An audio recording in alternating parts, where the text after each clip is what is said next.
What is going on, everybody? Welcome back into TTP Sports. It's been a couple of days since we talked about the Phillies.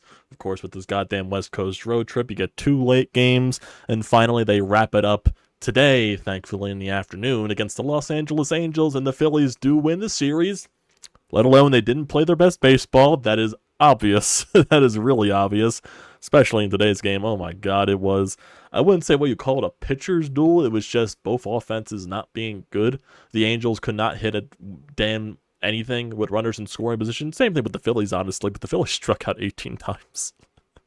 That's not good. That is not good. Now, I'll give them a break because they won the series, and the offense has been scorching hot basically for the past 2.5 weeks. So I guess you could say they were due to have a little bit of an off series, and they still found a way to win the series. And I do think that speaks volumes of how good your team actually is, that when you're not playing your best ball, you find a way to win the series.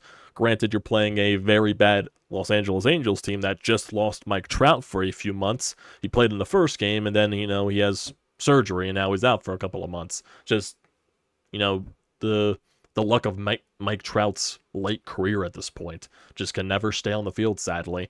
And, there were always going to be those rumors, if he was healthy by the trade deadline, Philadelphia rumors, bring him back to Philadelphia. Well, can't rely on Mike Trout because the guys just sadly can't stay on the field, and that's just a shame to see it.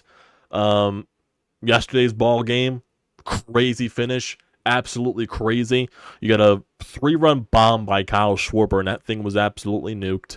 Then your bullpen really couldn't hold it there until basically when you get into that top of the ninth inning, and honestly the top of the 8th inning too, because Alec Boehm chips into the lead. Error by Trey Turner allows the inning to stay alive. The error would have been a double play ball, and if that double play ball would have happened, the home run the very next pitch wouldn't have happened, allowed by Junior Marte to allow the Angels to take the lead. And it was just a crazy game entirely. Phillies chip back into it, like I said, with Alec Boehm's RBI hit, and he continues just to drive in runs when they're in scoring position. The dude is scorching hot from that position on a long-ass hitting streak. The dude just keeps hitting. And you get to that top of the 9th inning. Nick Castellanos' first pitch hacking sends it the other way. He's celebrating as soon as the ball leaves his bat. Goes over the wall. He ties the game up. And then the Phillies just continue to do things. Bryson Stott with a ground rule double. And then out of all the people in the lineup to do this, it's Johan Rojas golfing it. Sends it into the bullpen. 2-run shot gives the Phillies a 2-run lead, and then you send it to the bottom of the 9th inning with Jeff Halpin on the mound, and he shuts it down for you. And then for today, basically, your lone runs came from a 2-out bases-loaded single by Kyle Schwarber. Got a little bit of luck and went off the second base bag and went into the outfield. So, hey, you'll take those luck situations any day of the week. You put 2 runs on the board. Zack wasn't his sharpest today. I think that's a little bit of an understatement. Definitely wasn't the best. His command was a little all over the place, getting into a lot of deep counts, and really was not able to go deep into this ball game. But still, he only allowed 1 run in this game. So even when Zack Wheeler is not pitching his best, game, he still finds a way to only allow 1 run and put you in a position to win the ball game. So, kudos to Zack Wheeler for doing that. The bullpen, for the most part, definitely came up clutch. Matt Strom comes in, Kerkering comes in, Alvarado, and then Gregory Soto in the bottom of the 9th inning. Holy shit. How did that ball by Taylor Ward not go out of the ballpark? How did this game not end in an Angels victory? It literally just dives right at the warning track. Talk about a game of inches. And that is your crazy finish, and the Phillies find a way to win this series. So, hey, honestly, with the way that this series was going, it was just going to be one of those weird situations where it felt like, in my opinion, where, okay, you've been winning so many games lately, you've been scoring so many runs lately, eventually you were going to have that stinker of a series. It happens all the course for 162. Excuse me there, I felt that sneeze coming. But still, over the course of 162, you're going to have a few series in there where you're just not playing your best ball, where you're not swinging the bats like you normally do, and especially with the way the Phillies have been swinging the bats basically since the Colorado series back at Citizens Bank Park, and that was basically 2.5 weeks ago. That's how, on fire this offense have been, and They've been scoring like 5 plus, 6 plus, 7 plus runs consistently. They did score 7 plus runs in last night's win. In the first 2 games, they didn't score that many runs. 2 today, and I believe they only scored 4 or 5 on Monday's game against LA. So, yeah, I guess you could say the offense was due for a little bit of a slow series. But still, they found a way to win it.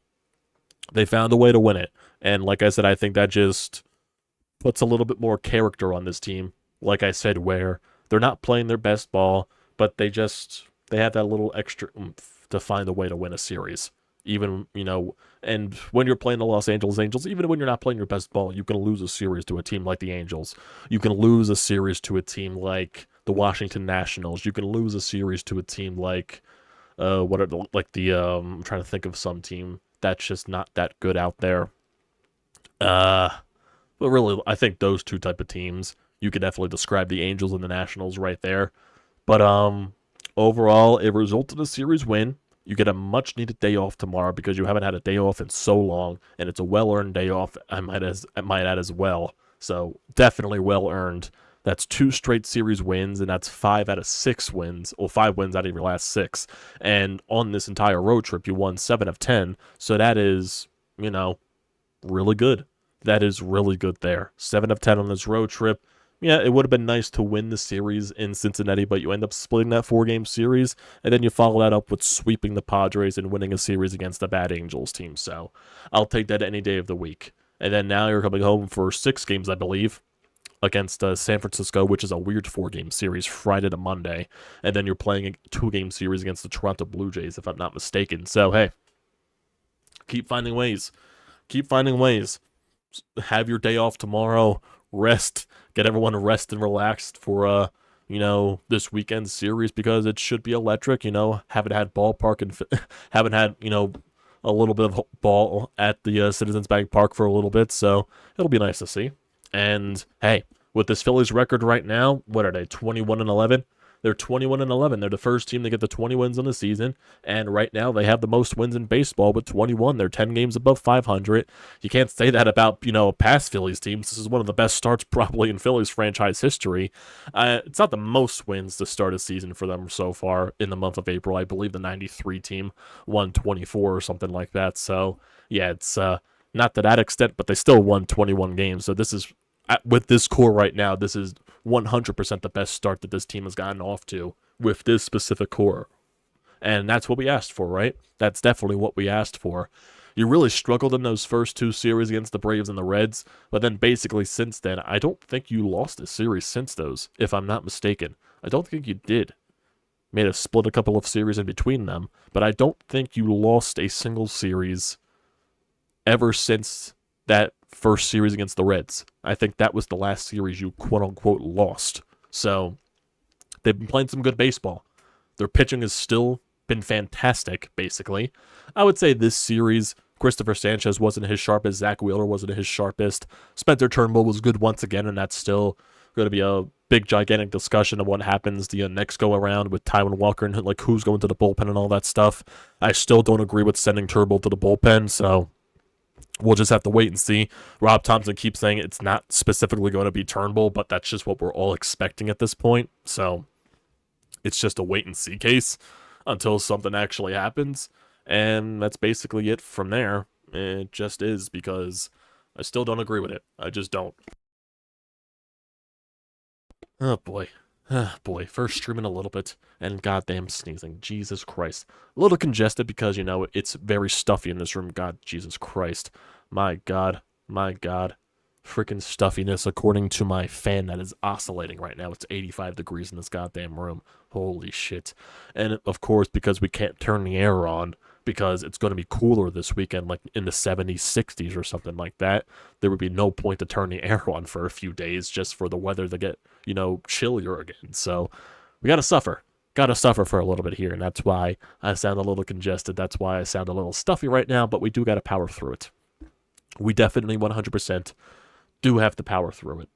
So if we just look at, the past few games in this series, and of course, like, here's something in Phillies fashion. So in game 1, like just describing the games that the Phillies won in this series and lost. So they lost game 1 and they won the last 2. So in game 1, the Phillies walked 9 times. They also got hit by a pitch, and they also scored a run thanks to a balk.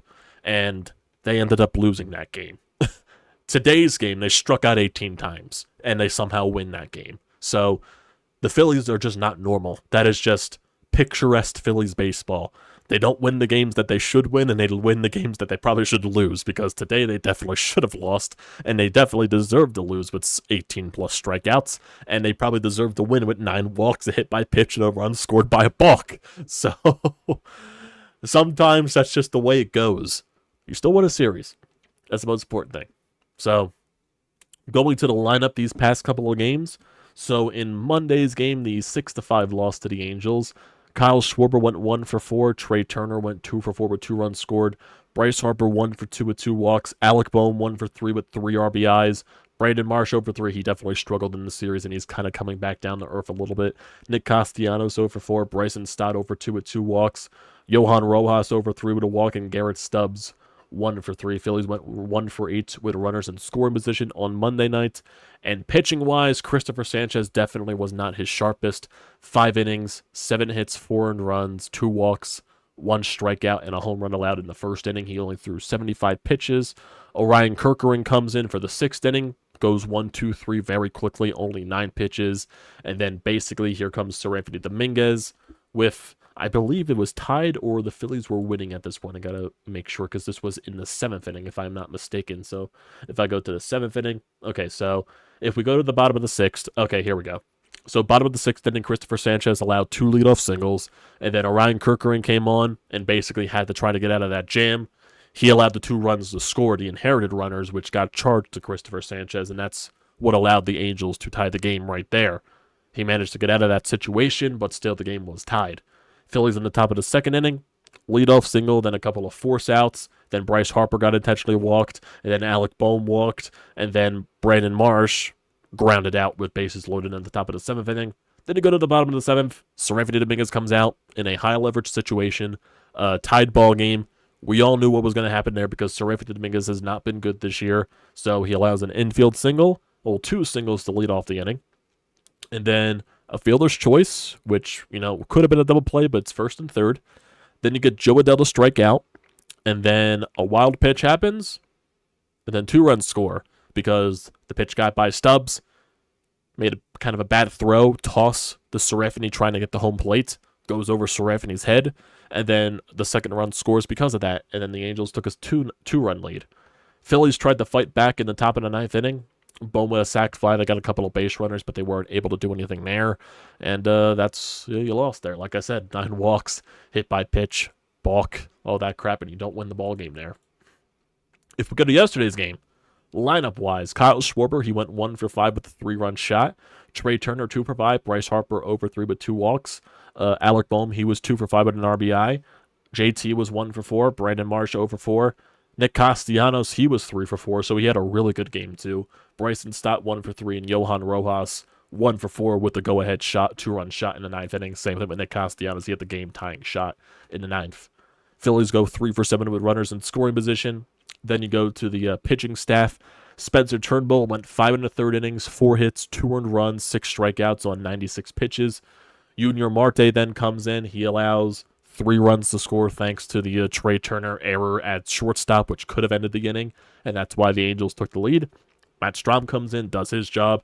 Alvarado comes in, does his job. And then Jeff Hoffman came in for the save when the Phillies took the lead, and he got his job done in dominating fashion. Some great stuff here. Some great stuff. And then for today's ball game, Kyle Schwarber goes 2 for 4 with 2 RBIs with that, bases loaded 2-out single.